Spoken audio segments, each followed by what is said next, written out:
Step inside and take a seat. You're watching Black Curtain Recaps. Here, we revisit forgotten movies. So relax, the movie is about to begin. In tonight's movie, we get a taste of Filipino Gothic horror. This is the 1966 classic Curse of the Vampires. Starring Amelia Fuentes, Romeo Vasquez, Rosario Del Pilar, Johnny Montero, Mary Walter, and the man himself, the legendary Eddie Garcia. This movie is directed by Eduardo de Leon. It's about a rich family's dark secret, featuring a greedy son, a beautiful daughter, and a mother who has traded her bedroom for a coffin in the basement. Expect the unexpected, including a sword fight between a ghost and a vampire. We open at the Escudero mansion. Don Enrique has thrown a big party to welcome back his children from the city.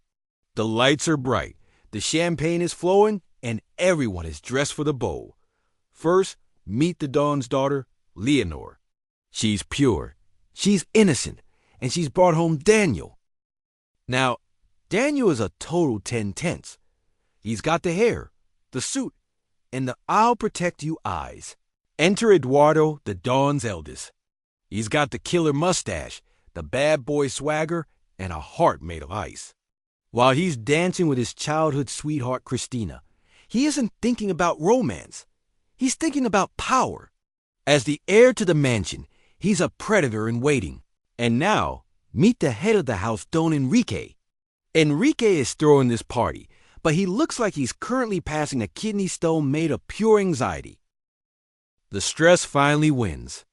Amidst the music and the dancing, Don Enrique's heart decides to go on strike. He collapses right there on the fancy rug.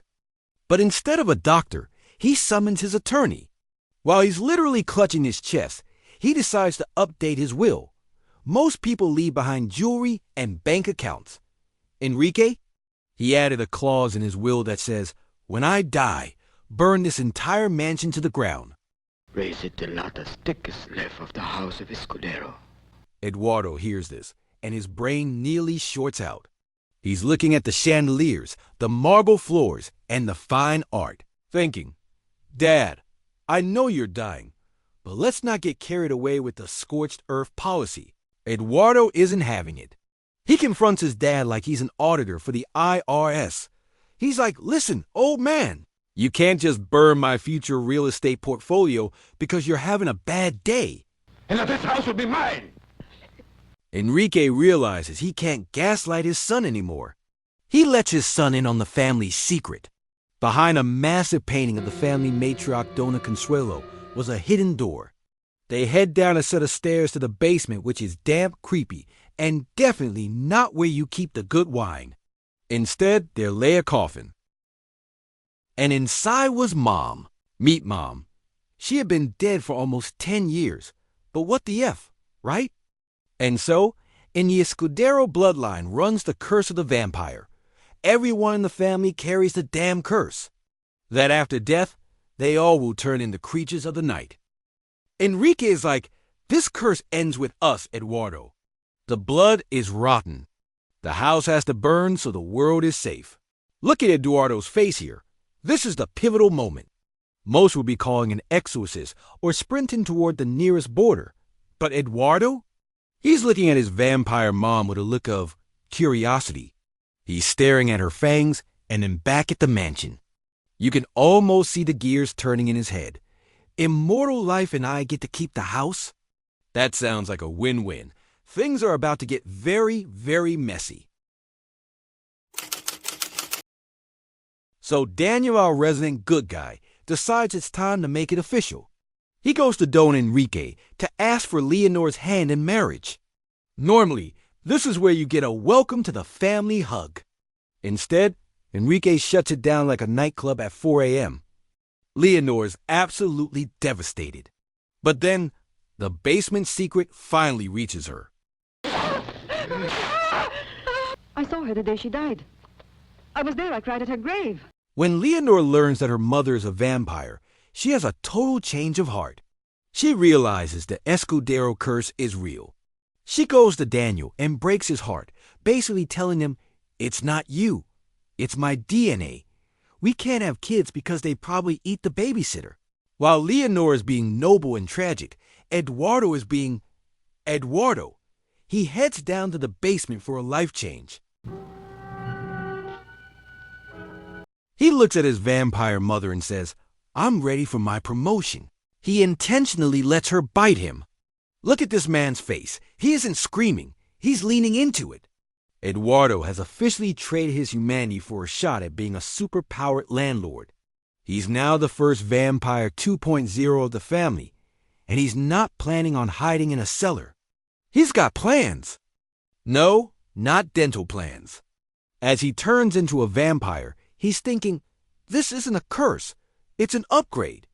He realizes that with this power, he doesn't just inherit the mansion. He inherits the night. He's also wondering if he can use his fangs to intimidate the gardener into working for free.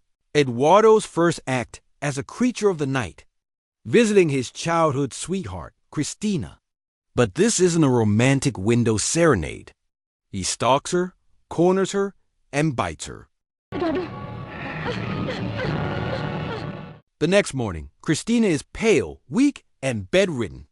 Her family is gathered around her, absolutely horrified that she had been violated. Yes, Christina is also Daniel's sister. The atmosphere is heavy and tragic. But then, in walks Eduardo. He is welcomed by Daniel and Christina's father, who is also Don Enrique's attorney. Talk about saving on casting.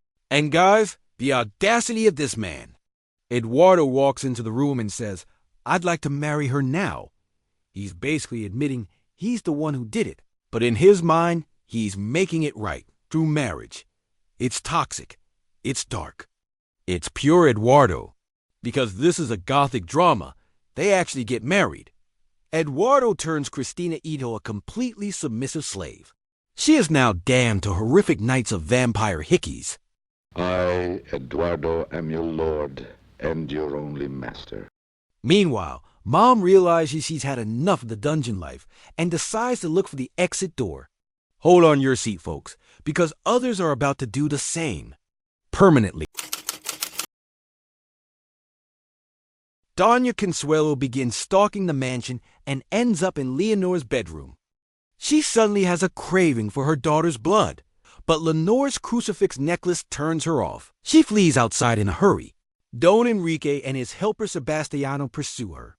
Don Enrique catches up with his wife, but forgets she hasn't cut her nails in a long time. A raging mad Dona Consuelo lunges at her husband with thoughts of all those times he had whipped her and chained her on the wall. The helper jumps in and drives a stake straight through her heart, killing her almost instantly.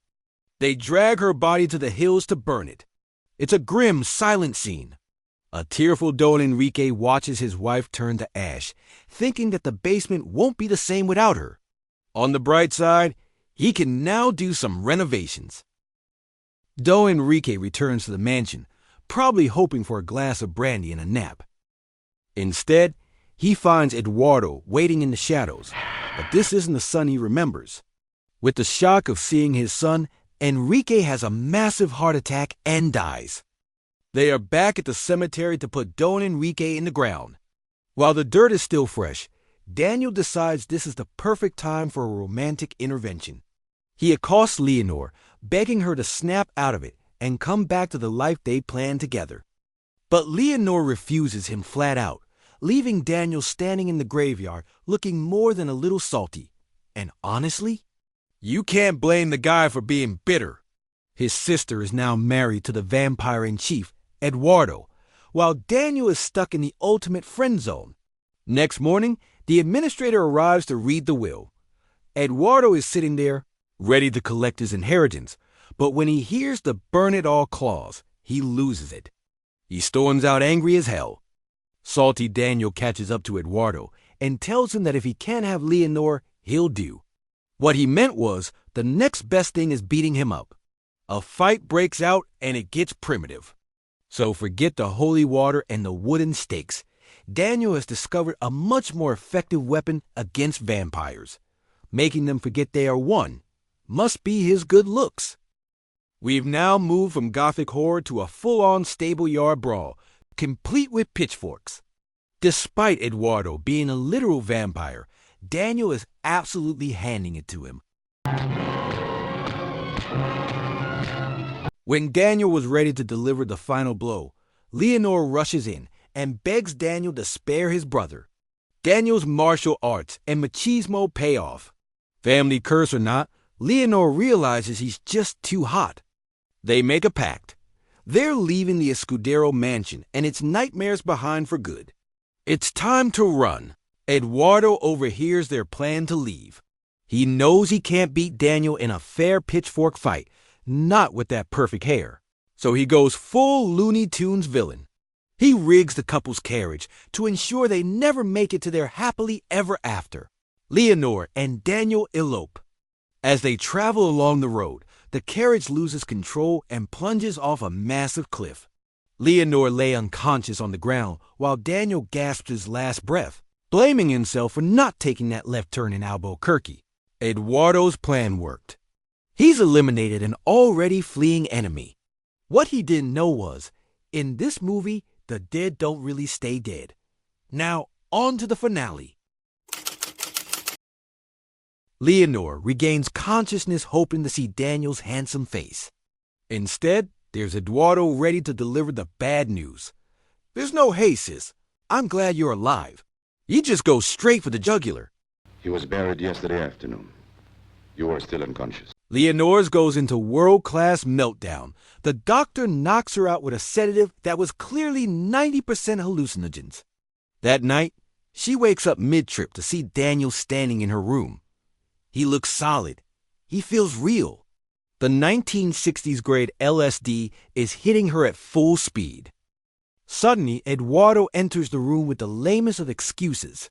I'm sure I heard another voice in this room. Leonore tells him that it's Daniel, that he's alive. Eduardo thinks she's finally lost her marbles, but then the movie takes a weird turn. How weird? Eduardo suddenly decides he has feelings for his sister. Jesus, I'm your sister. My beautiful, beautiful sister. Just as Eduardo is about to make things incredibly awkward, Ghost Daniel appears.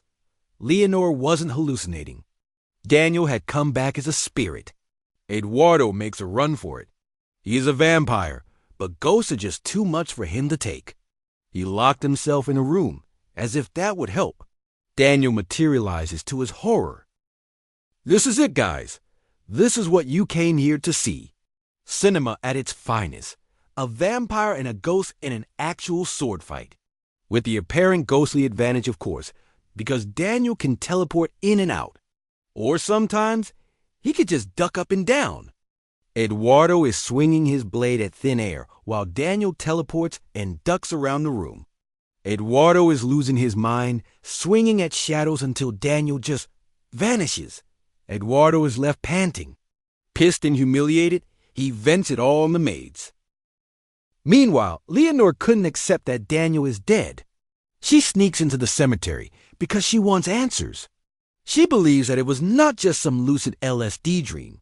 She swore that she saw Daniel last night, felt him, and that she looked straight into his eyes. Well, she wasn't exactly wrong. Apparently, Daniel died with his eyes open. Leonore flees in a hurry, only to be confronted by Eduardo and Cristina, who since becoming a vampire had no more lines of dialogue, and welcomed 3 newly turned vampire maids. They take turns biting her, like it was vampire buffet night. Leonore is brought back to the mansion, pale and dying. Her ultimate fate is now sealed. It won't be long now.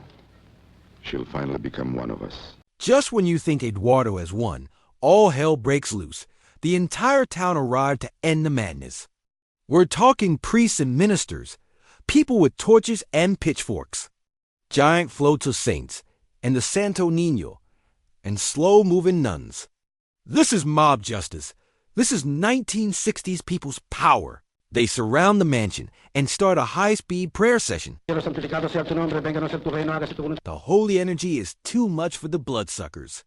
Eduardo and his brides retreat to the cellar like cockroaches when the light turns on. Back in the bedroom, it's too late for Leonore. She finally transforms into a vampire, but Ghost Daniel is watching. He realizes that the only way to save her soul is to end her life. He uses telekinesis to make a crucifix float and strike Leonore right in the chest. The curse is gone, and she's dead. Outside, the villagers set the mansion on fire. Eduardo and his vampire harem are trapped in the basement, screaming as the house of cards finally falls.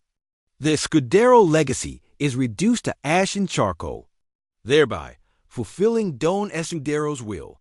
But wait! We get a happy ending after all. The ghosts of Daniel and Leonore reunite on a hill, finally free from the curse, and they live a happily ever after life. The end. If you enjoyed this movie, please like and subscribe. See you in the next recap.